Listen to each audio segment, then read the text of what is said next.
হামলা কে করবে? ধানমন্ডির গুন্ডারা। প্রধান উপদেষ্টা বলেছেন এই নির্বাচন বানচাল করবার জন্য হামলা হতে পারে। হামলা কে করবে? ধানমন্ডির গুন্ডারা। উত্তরা থেকে ভাড়া করা বাসস্ট্যান্ডরা। কত পুলিশই ঠান্ডা করে দিতে পারে। প্রধান উপদেষ্টা যখন এরকম হামলার কথা বলেন তখন তার মানে আরো অনেক বড় কিছু ইঙ্গিত করেন তিনি। দেশের মধ্যেকার কথা বলেন না, উনি বলেন আরো বড় শক্তি, যে শক্তির কাছে আশ্রয় দিয়েছে আমাদের পরাজিত শক্তিরা, অথবা যাদের সাথে গাঁটছড়া বাঁধে আরো বিশ্বের বড় বড় মোড়ল শক্তি।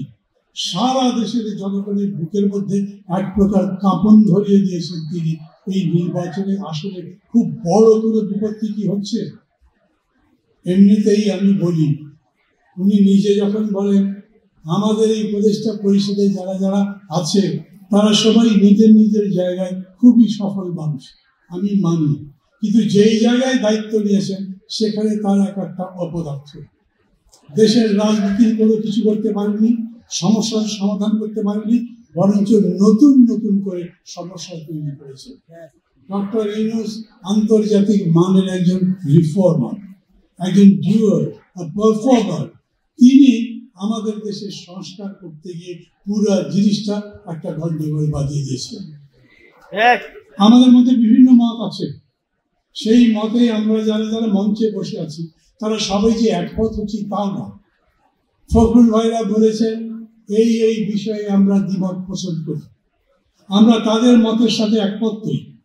তারা ডিসেনশন দিয়েছে, তারা বলেছেন যে আমরা যদি জনগণের রায় নিতে পারি তাহলে আমরা যা বলছি তাই করব, আপনারা যেটা বলছেন সেটা হবে না।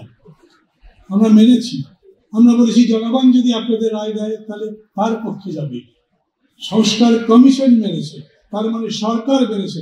অথচ গতকালকে আপনারা পত্রিকায় দেখেছেন যে প্রস্তাবনাটা দেওয়া হয়েছে জুলাই সনদে, সেখান থেকে নোট অফ ডিসেন্ট বাদ দেওয়া হয়েছে। এটা একটা 420 ডিগ্রি না? ক্ষমতায় যারা আছে তারাই যদি 420-র মতো কাজ করে, প্রতারণা করে রাজনৈতিক দলগুলোর সাথে, তাহলে আমাদের ভবিষ্যৎ কি?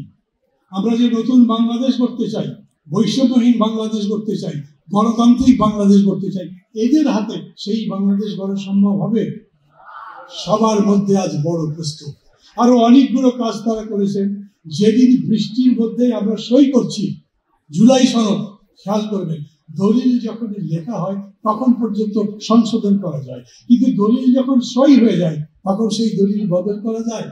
আপনাকে 5 বিঘা জমি দখল দেওয়া হয়েছে, দলিল করা হয়েছে, এরপরে ওই দলিল বদলে আপনাকে 4 বিঘা জমি দেওয়া যায়? যায় না। এরা তাও করেছে। সেই দিন আর্টিকেল 5 চেঞ্জ করেছে।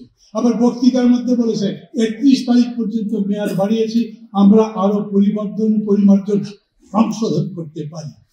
জুলাই সনদ সংশোধন করবার অধিকার সই করবার পরে কেউ তাদের দিয়েছে গায়ের জোরে, মূর্খের মতো, না বুঝে যা ইচ্ছা তাই তারা কাজ করছে।